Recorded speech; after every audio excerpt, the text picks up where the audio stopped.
Hello my friends and welcome. There are lots of the kaboom news for today. For example, Russia lost two of the tankers of the Shadow fleet in the Black Sea. The operation was conducted by Ukrainian SBU with the help of the drone boats. They hit those vessels. Precisely, it happened not far away from the Turkish coast, but in neutral waters. Tankers Kairos and Virat were hit. They were not registered officially in Russia, but they were working for Russia, fully transporting Russian oil elsewhere. They were going to Novorossiysk port. They were empty, so there's no huge oil spillage. With its operations, Ukraine tries to avoid ecological disasters, especially near the coasts of our partners, like, for example, Turkey. So this is before and this is after. The vessel was hit actually during the night time at first, and this morning one more drone hit one of those tankers once again. Yes, you might say that it's the escalation of the war to the other participants, and you are correct. This war has already been escalated. For example, 10 days ago, Russia hit the Turkish vessel in Ukrainian port very close to Romania. Well, now Ukraine applied some of the sanctions on the Russian oil, as you may see, very, very successfully. Yeah, unfortunately, some of the oil spilled, but it's the oil used by the tanker itself. Yes, we understand it's bad, but there is no choice for Ukraine. It should stop the Russian oil export because that is how Russia obtains money for its military. Yeah, one of the ships was definitely damaged significantly. Tanker Virat also sustained the damages. There was no fire, as you may see on this one, but there are lots of the holes. You can see those a little bit above the water line. That what kept this vessel floating. And again, it tells the tankers were empty. They were going to Novorossiysk for refueling. By the way, the port of Novorossiysk was also hit yesterday by Ukraine. Well, what can I say here? Judging on those damages, it seems like those tankers are, in a way, more robust compared to the Russian military ships. But the other tanker, as you can see, it wasn't that like it. All of the construction was cancelled by fire, including technical compartment. All of the compartments of the ship, it is no-go, it will be scrapped. The crew of one of the vessels declared Mayday, so emergency situation. It was shown in one of the Turkish TV shows. 1-4, east, I need help. Drone attack, please help. And I can state with 100% probability that the guy who is calling is Russian. A Russian accent calling for help. Well, Ukraine helps as it can. You see, Ukraine cannot help to everyone at once. That's why one by one, little by little, today, for example, two of the vessels were helped by Ukraine. Tomorrow, maybe more. Maybe Russian military also needs some help from Ukrainian drones, and Ukraine is capable to do it, to present this help. By the way, about sailors, they were evacuated. There were lots of the Chinese nationals as well as Russians. The main issue here for the Russian vessels that officially Russia cannot respond on that. They cannot go, for example, to United Nations and scream, "Oh, Ukraine is hitting our vessels, our tankers, it's so bad." Because officially those ships, they do not belong to Russia, but they operate for Russian companies transporting the Russian oil. What Russia may do is to continue to strike Ukrainian infrastructure that it is doing for already many years, so nothing new here. Well, I think that our allies, they understand that Ukraine applies those sanctions to cut Russian oil supplies. One more big problem for Russia are contractors and companies who operate transporting Russian oil. You see, because of the Ukrainian drone boats and Ukrainian strikes on port infrastructure, they have huge risks to operate. After all, they don't want to lose their tankers and their crew. And also there are some of the insurance companies who continue to operate even for the Russian Shadow oil fleet. So imagine the price for that insurance. That's what Ukraine is aiming for, to make it very dangerous for any sort of the commercial ships to operate in Russian ports. By the way, about the ports, Novorossiysk terminal for the pipeline was hit. So now Russians again stop the operation of its main port in the Black Sea. Yeah, usually it happens like that. This video was filmed from Novorossiysk roughly 15 days ago. So the main idea for Ukraine is to perform those strikes regularly. Once in 2 weeks, once in a month, but they should be successful every time, at least a little bit, but successful. That's the Russian oil refinery Afimsky, one of the biggest ones in Russia. It was yesterday visited by Ukrainian drones. As usual, there are lots of the videos published by eyewitnesses. At first there was small flame, but later on it started to spread around the facility. So it's understandable that with disruption of the Russian refinery and oil distribution capabilities, Russian economy doesn't obtain enough funds. And to get the money for its army and military, Russia even started to sell gold. I got this information from you, my friends, from my followers in the comments. Thank you for putting attention on that. So Russia's central bank started selling physical gold from reserves. It is not the gold from the sovereign wealth fund. There's not enough gold. They start to just sell the gold from the central bank, the gold which is used to maintain ruble as a currency. So even though now the Russian economy is more or less floating, but it may decline very rapidly in the coming years. But so far, even with selling gold, Russia is preparing for the long-lasting war. For the next year, it's going to be a record military budget for Russia. The documents have already been signed. According to it, Russia will spend $166 billion for the war against Ukraine. 166 billion. The Ukrainian military support is several times lower, and this war is about resources, so Russia will continue to take the ground no matter what. Yeah, of course, the Russian economy will decline. It cannot continue forever, but Putin is using all of the available resources to maintain his army first of all. It means that he is oriented to continue this war. Well, yesterday Russia also hit Ukrainian infrastructure. They launched lots of the drones, hundreds of those, also cruise missiles and ballistic missiles. The main goal for Russia was the energy infrastructure of the Kyiv city, capital of Ukraine. Again, there are lots of the blackouts and the strikes on the Ukrainian civilian infrastructure. Even some of the residential buildings were hit, and there are even some of the casualties. So Ukraine has the right to strike any sort of the ships in the Black Sea that continue to cooperate with Russia and finance the Russian war machine. If any sort of the company works with Russia, it is a legitimate target for Ukraine. Almost in every of those attacks, Russia hits the Starokonstantinov military airfield, and yesterday they launched the hypersonic missiles Kinjal, but they were not that precise. Here are the latest images. Missiles hit somewhere at the perimeter, but not exactly the part of the infrastructure of the airfield itself. So maybe those missiles are definitely fast, they're hard to intercept, but they're also in lack of precision, and we may see it judging on those satellite images from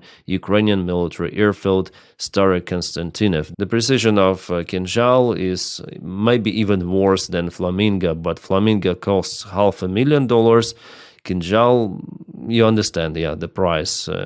All of that shows that the project for hypersonic missile, it doesn't really work for Russians at least. United States, China, they also developed their hypersonic weaponry, but they're not in that rush as Russians were. Russian military spent lots of the funds for Kinjal, but you see the effectiveness is not great. Well, if it carries a nuclear warhead, in this case it doesn't really matter, plus minus 1 kilometer, but the conventional warhead, it absolutely doesn't work for Russians, which is good. Alright, let's go to Ukrainian strikes once again. This is the Saki airfield of Crimea. This is the Russian air defense, looks like Tor, that was hit.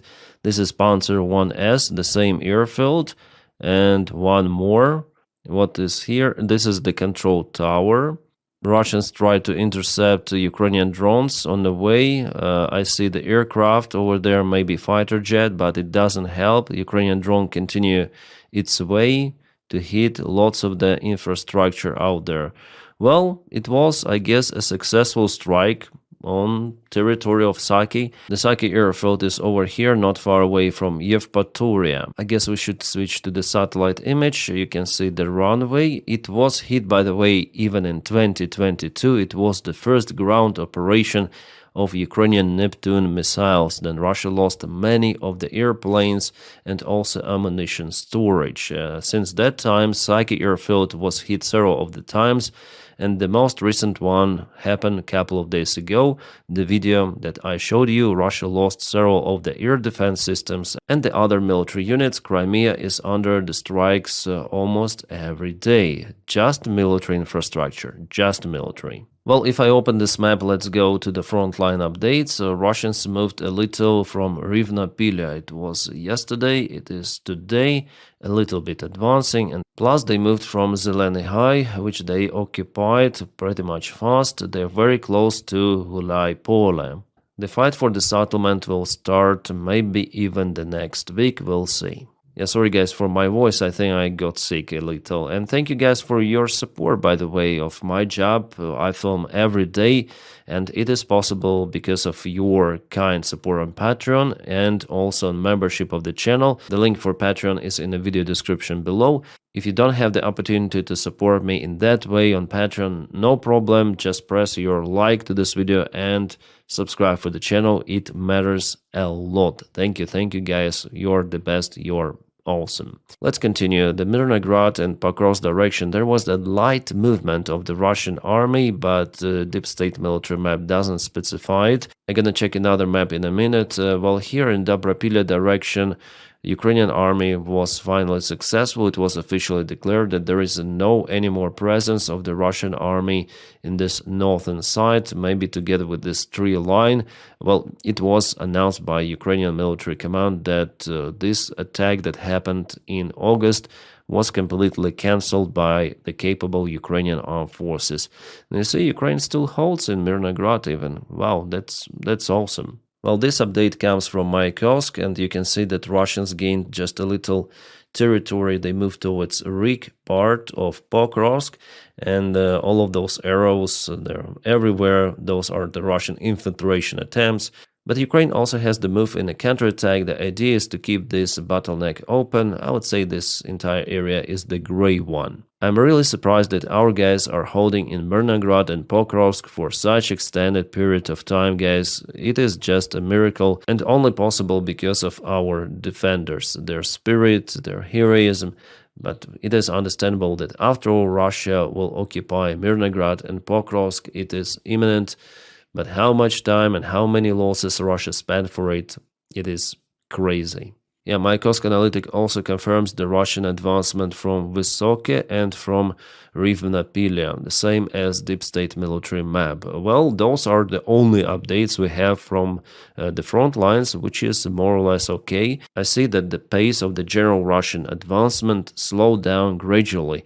Also in Zaporizhia, Russia used to move faster. Well, maybe they're getting closer to the main Ukrainian defense line and they're forced to slow down. About the good news from the front lines, we have them coming from Ivanivka, the confirmation that the Ukrainian armed forces cleared this village completely from the presence of the Russian army. So for 100%, Russians were thrown away behind the river of Vovcha. Awesome news, and we have the confirmation about it coming from the Deep State military map analytics, and Ukraine was capable to imprison some of the Russian soldiers. Yeah, it's like that. Some of them managed to get the civilian clothes not being recognized as Russians, but finally they were discovered even with that new amplitude. As for the frontline images, well, some of them I cannot show you. I will share those on Telegram, but the vehicles I can show you. This is the Russian T-72 tank that was kaputted on the way to Pokrovsk direction. It was hit kind of far away behind the front lines, at least 10 kilometers. So Russians are unable even to reach their own positions. In Pokrovsk, they're being kaputted on the way. Yeah, as for the infantry images, I cannot show you, but those are the plums created by Ukrainian drone strikes. Russians are trying to cross those rails in Pokrovsk itself. Yeah, Russians also operate behind those rails, but just occasionally. They cannot deploy their forces fully. Even before the rails, it's the problem. But in the northern side, it's almost impossible for them to stay for a long time because they're being identified and hit by Ukrainian drones. A very unique video was shared from the front lines. This is the Ukrainian drone platform equipped with the Browning M2 machine gun, and it was capable to stop the Russian MTLB vehicle. Here is the vehicle.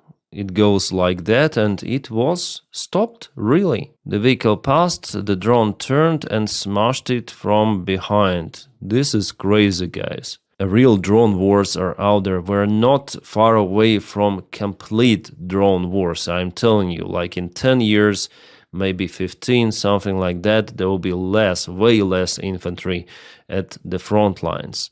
Guys, there were some other news, but I don't want to make this particular video very long. I'm tired, I need to sleep.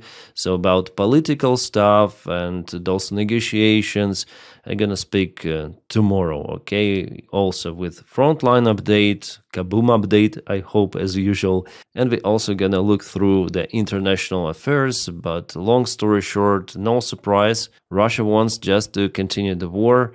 Donald Trump doesn't see it, he wants to make business as usual, and this story never ends. There's lots of the talking around peace deals, peace plans, negotiations, but you know what is happening, yeah? Russia has increased its military budget for the next year gradually. It doesn't want to stop, absolutely. And for Ukraine, it's important to keep its country sovereign, independent. Yes, Russia will push Ukraine harder than this year, but I think Ukraine may handle it after all. And the yesterday's news about Yermak, that he was dismissed, it is really encouraging for Ukraine, for Ukrainian people, and even for military. There are so many positive comments about it. So I'm very happy about possible transformation for good in Ukrainian government and in Ukraine as a country. And my friends, please support my job if you can. The link for my Patreon is in the video description just below, or you may join membership, the button for join somewhere over here, yeah. And if you don't have this opportunity, you may just press like to this video and subscribe for the channel to propel the video in YouTube algorithms. Thank you so much. But anyways, your support on Patreon really matters because you make this content possible, my friends. Thank you so much also. Guys, I wish you all a peaceful sky wherever you are and have a great time.